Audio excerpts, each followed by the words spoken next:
that feeling of isolation sucks. Being a bereaved mother and people not really knowing how to be around you when all you really want is to be treated normal.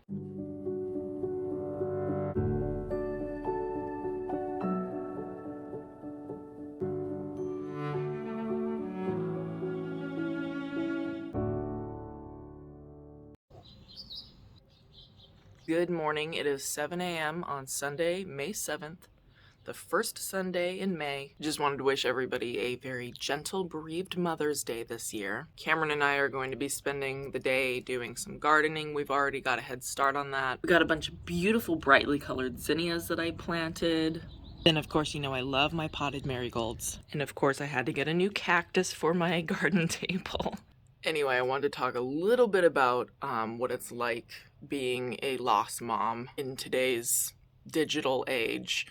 I'm not sure if it's different for mothers who, had their losses, decades ago in, just kind of a different time. But I know kind of growing up in this digital age where people are less likely to make friends in person and more likely to have online friends. I don't know if that's just adulthood where people kind of stop having friends in person, or if it's just really this digital age that we live in. But I have found it incredibly hard to meet people in person. One of those reasons being is that a lot of the questions that people tend to ask, like right away, is he your first? Is Kieran your first? And I've never lied about that. I will tell people, oh no, he has an older sister that was born in 2021. Usually this gets followed up with, oh, where is she? And sometimes I'm very honest and I say, well, she was actually stillborn at 37 weeks gestation.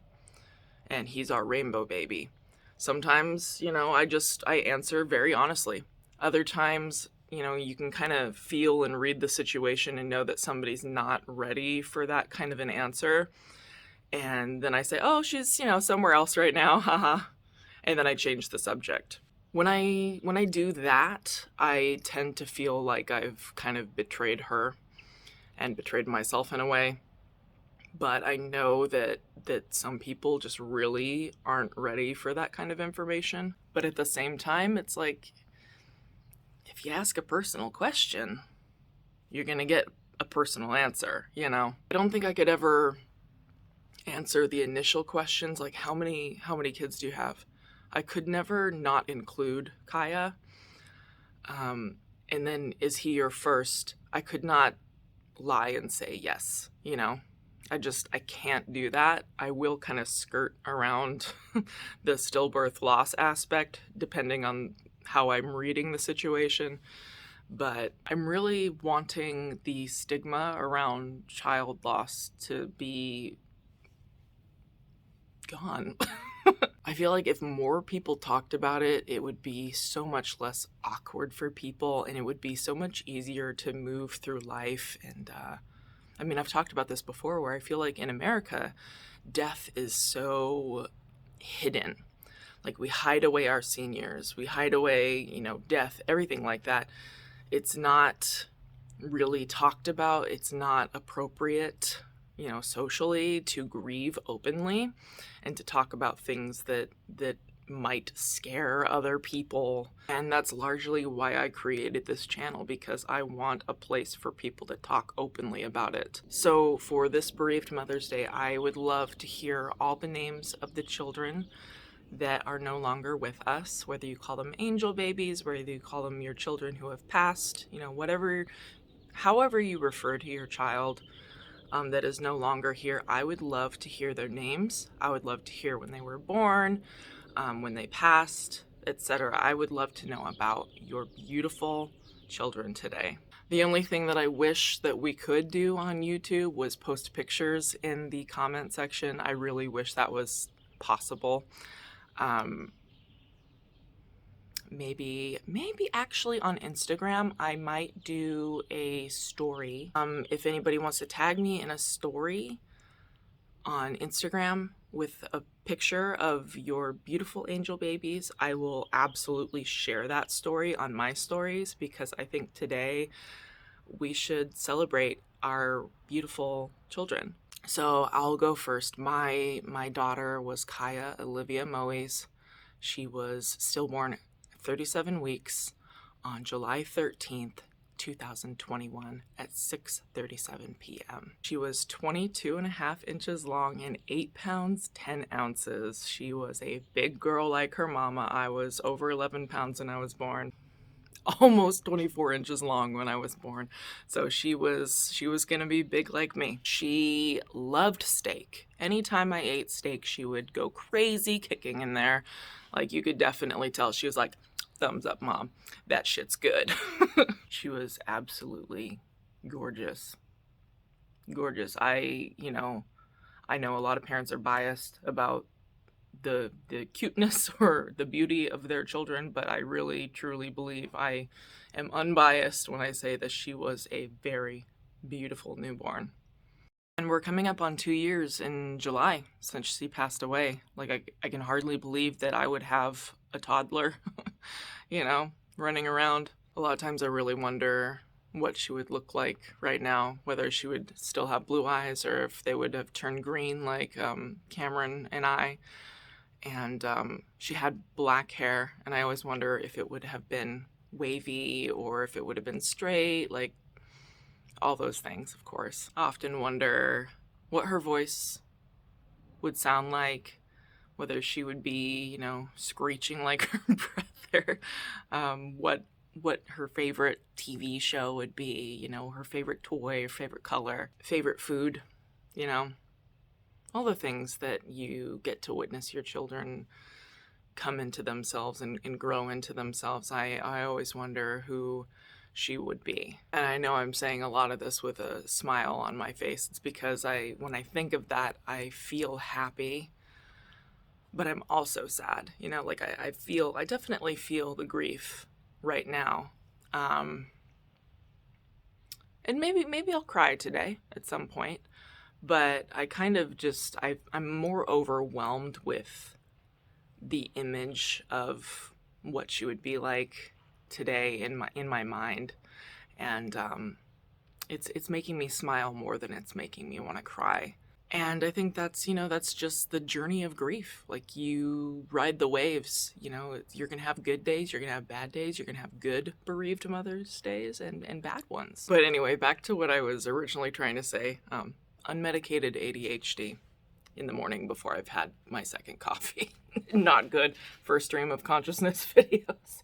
It is my hope that someday it'll be easier to make friends and to socialize and to be able to talk about, things like our infant loss and our miscarriages and stillbirths and everything.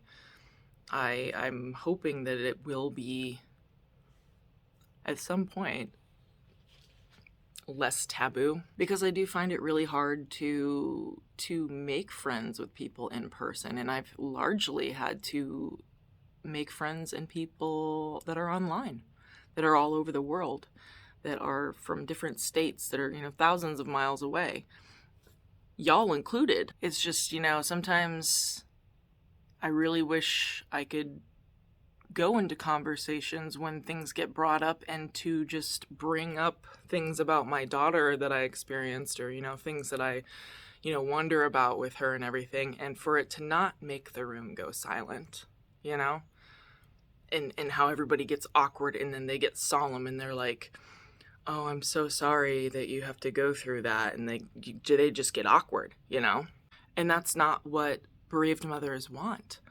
We want to be able to, if someone expresses something about,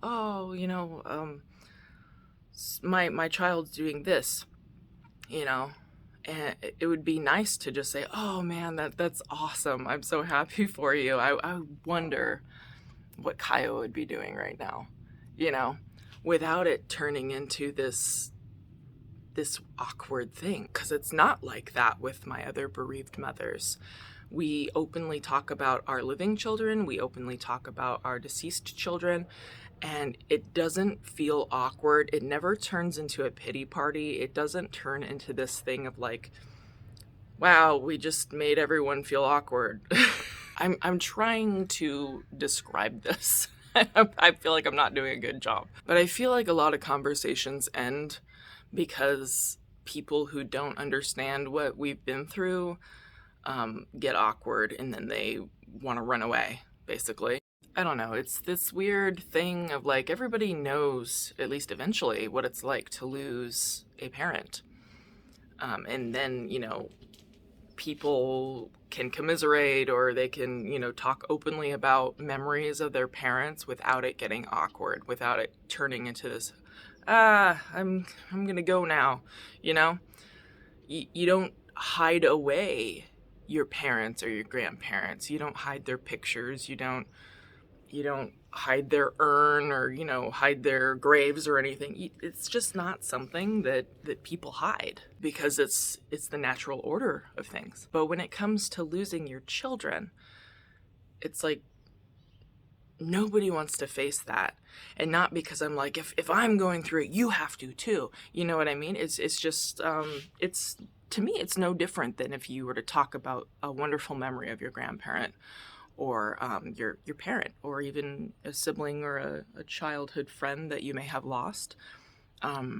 Is no different to me, and I wish it wasn't different to other people who haven't experienced it. I don't know if this is making any sense. It's something that I was thinking about today, and talking to my lost mama friends about.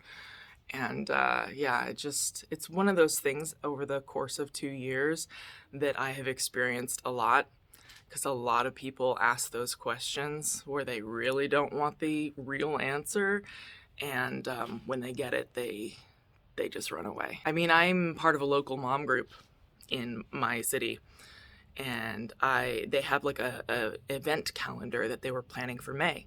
They're like, any suggestions would be great. Excuse me. And so I suggested, hey, the first Sunday of May is Bereaved Mother's Day. Maybe we could have a meetup for any of the bereaved mothers in our town. And, just to have like a supportive meetup, and, a place where we don't have to walk on those eggshells and worry about other people's feelings, and just talk openly about our lives, our losses. And it was pretty much ignored, that suggestion. And they turned it into a day for Mother's Day photos at a park or something instead. And I know I'm not the only one in this town, that has had a significant loss in children. And I would love to meet other parents in person, So I don't know if I have to like organize some kind of a thing, because I would love that. I would love to create a support group, like a local support group, where lost moms can come together and just make friends with other lost moms, since it is so awkward with parents who haven't experienced this. I know that one of my lost mama friends who lives in Arizona, she has a support group like that, and it has been wonderful for her. And I want to start something here, because that feeling of isolation sucks.